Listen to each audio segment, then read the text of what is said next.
Ask the Messengers, the program that deals with substance abuse, real people telling real stories. Hosted by Pastor Lester Lewis, co-host Charlize Wilkerson and Leroy Carey. Where there is addiction, there is a chance for recovery. We're trying to help save lives on Ask the Messengers.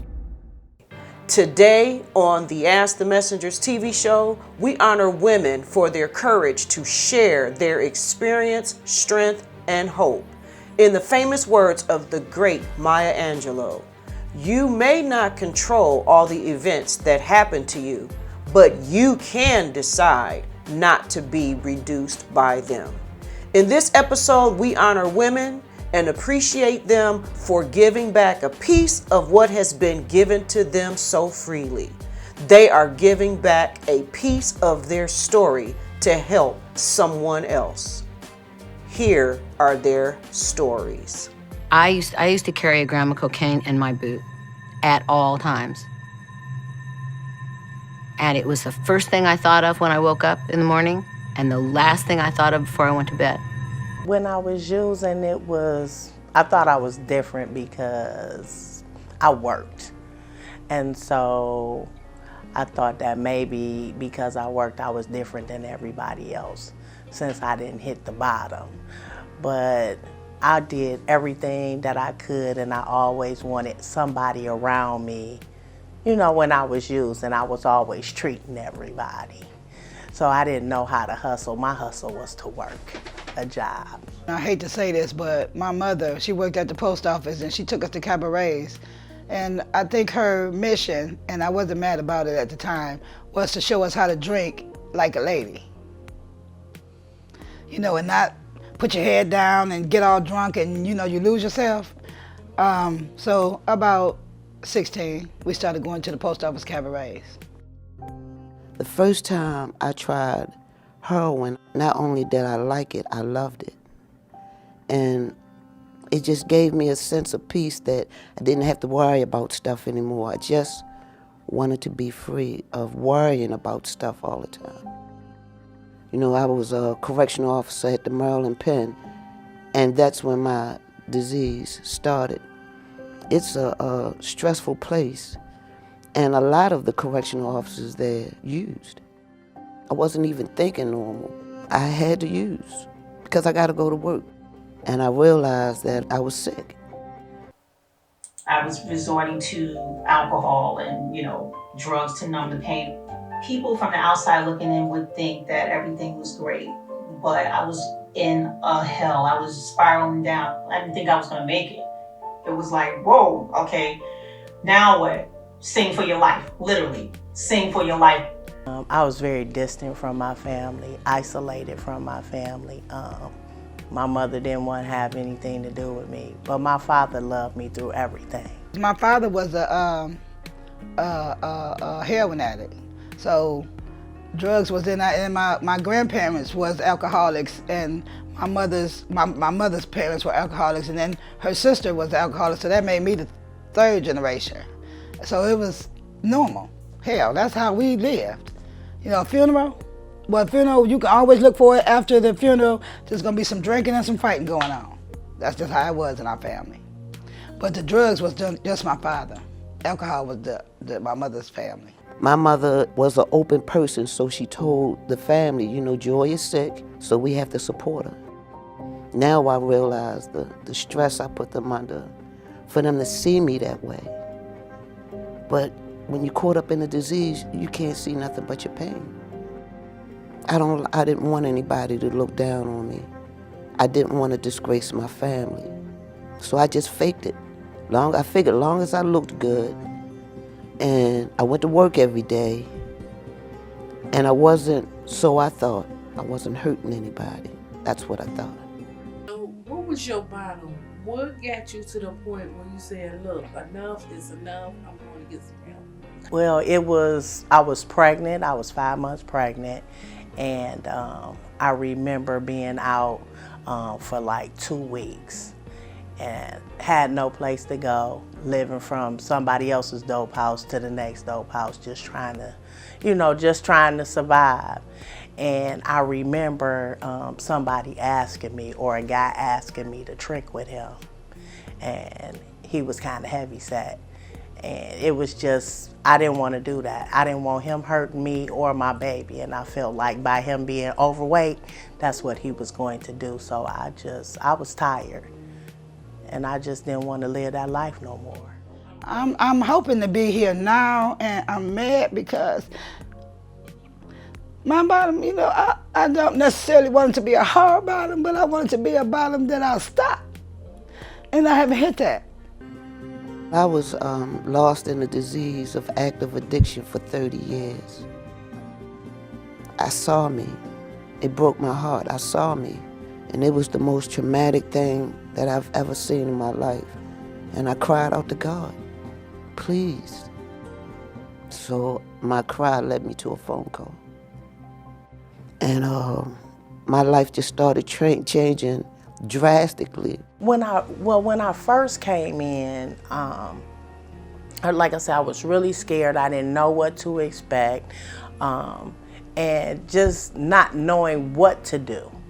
But then people were helpful to say, well, why don't you come and do this? I just wanted to do what those people were doing, but not wanting to go back to where I came from.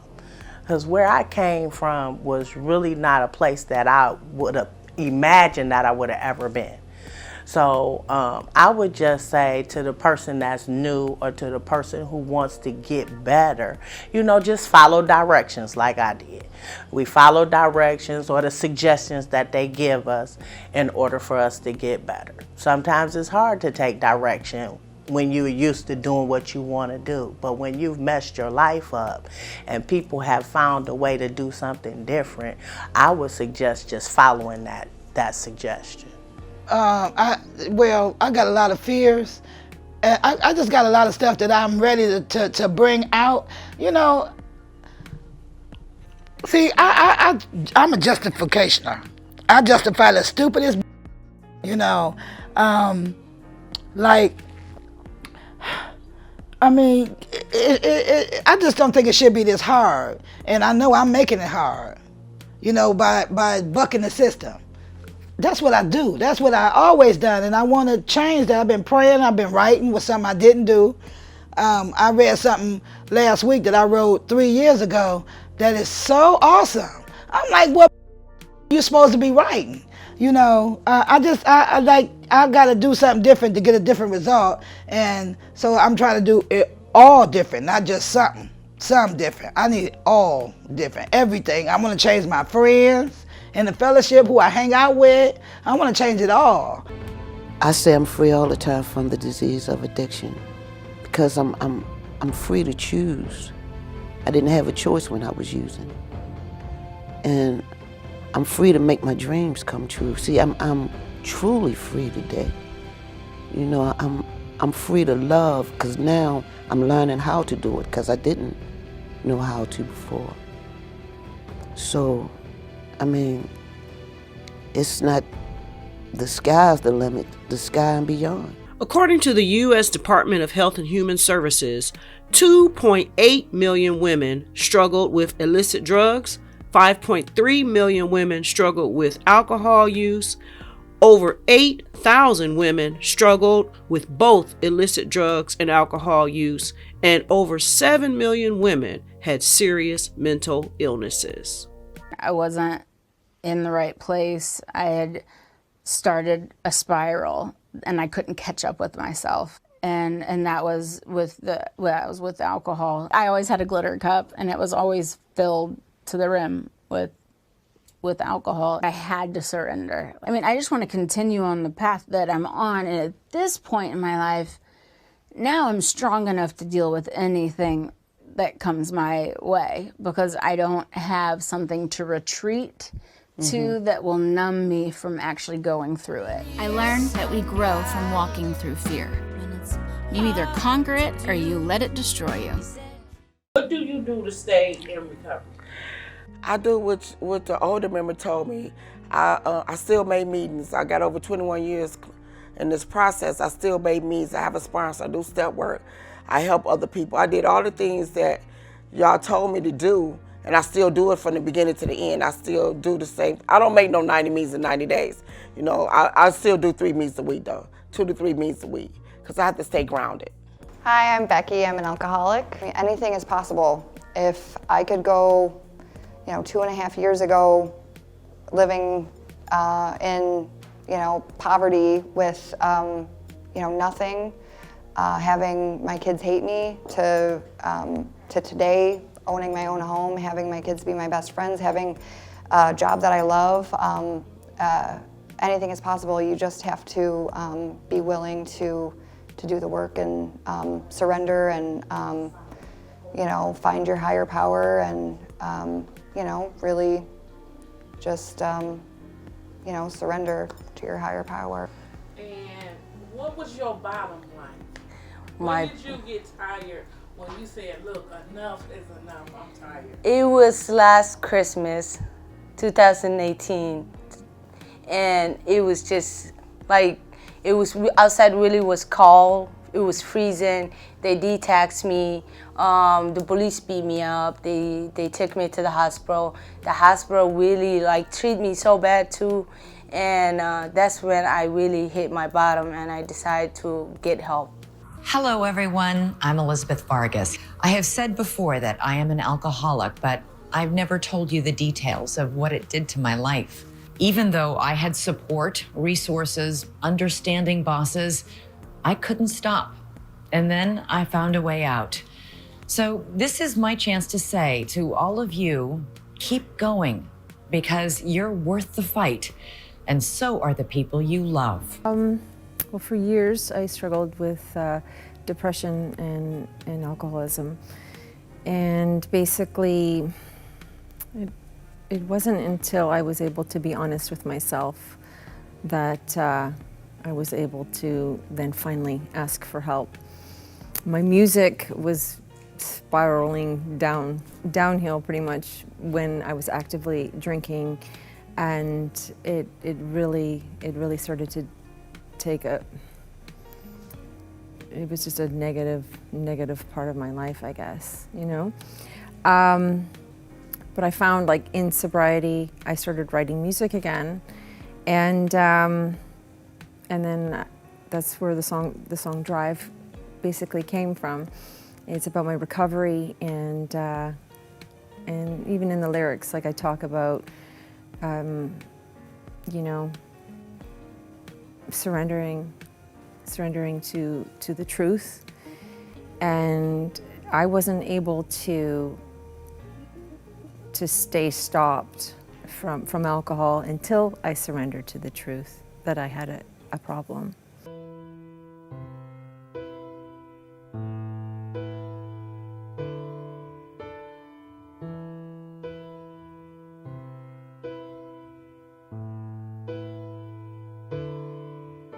With substance abuse and mental health. I really like what I do, for the most part. My clients actually listen to me because I tell them, you can do this. It's not a hard process to stay clean. If you make the decision not to use, then you just don't have to use. But you have to make the decision and stay in the process. I call it staying in position. So, for the most part, they listen to them. The ones that don't and go back out and come back, I'm there and I'll be like, well, how did that work for you? And then it helps me, because I know using is not working for nobody, because people still come back. So they do the research for me, and that's what made me stay here. Because everybody that I know that went and used came right back into the program. So they did all the experimenting and stuff for me, and that's why I just stayed here. It was easier for me to stay here. Recovery life is beautiful for me right now. I have a clear hair.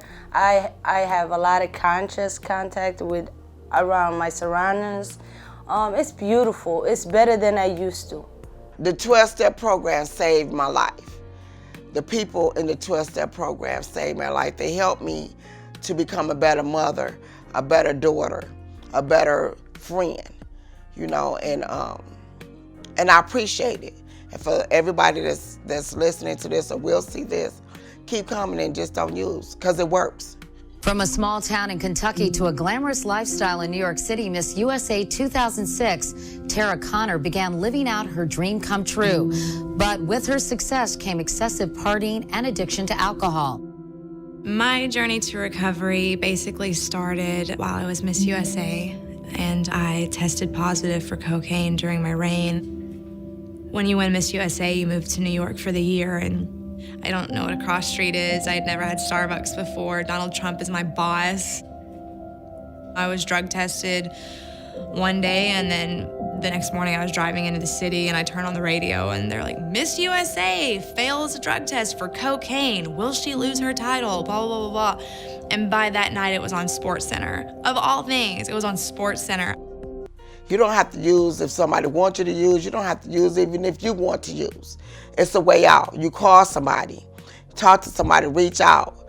You know, we have a helpline you can call another person you know in recovery, but let somebody know that you're ready to use before you pick up, because we can help you before you use. When you use, it's nothing that we can actually do for you. But if you ask for help before you use, we can help you. So if you're thinking about using just for today, don't. Call somebody.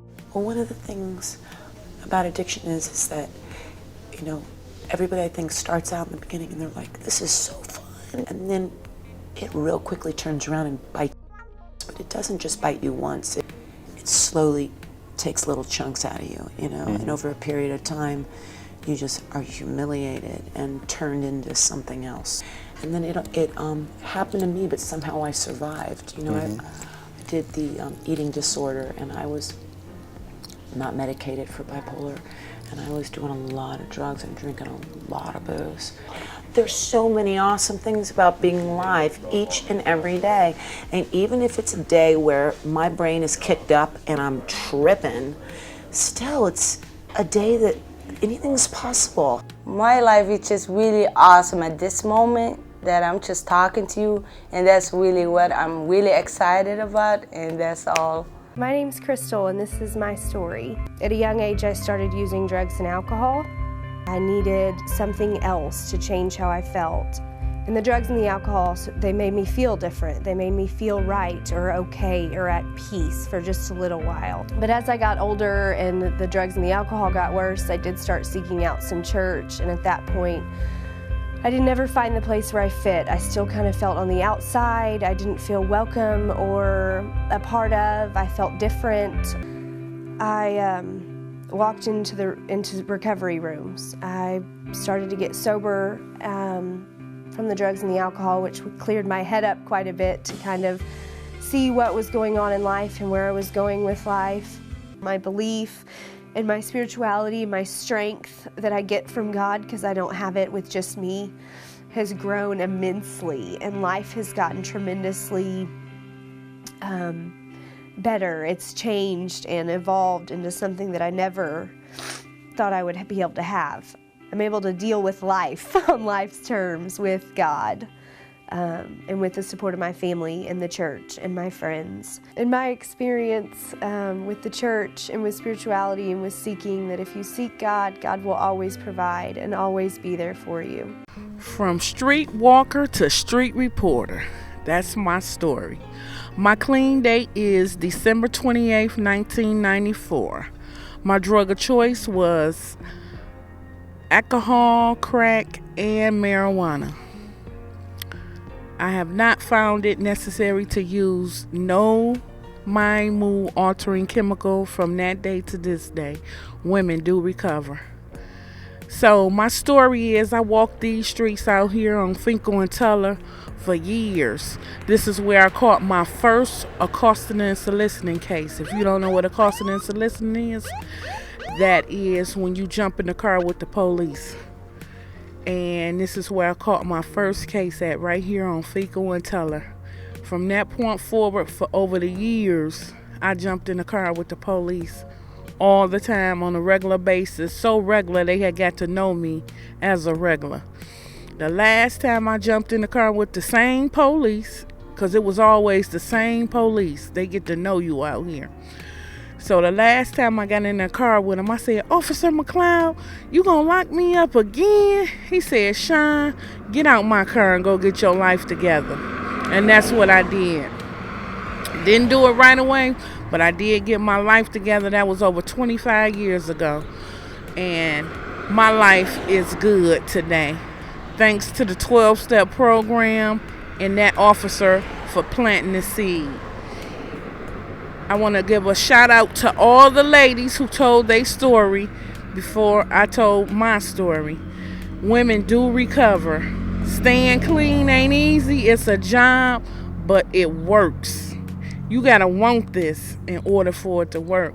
To the ladies that haven't arrived where we have or where I am, if I can do this, you can do this too.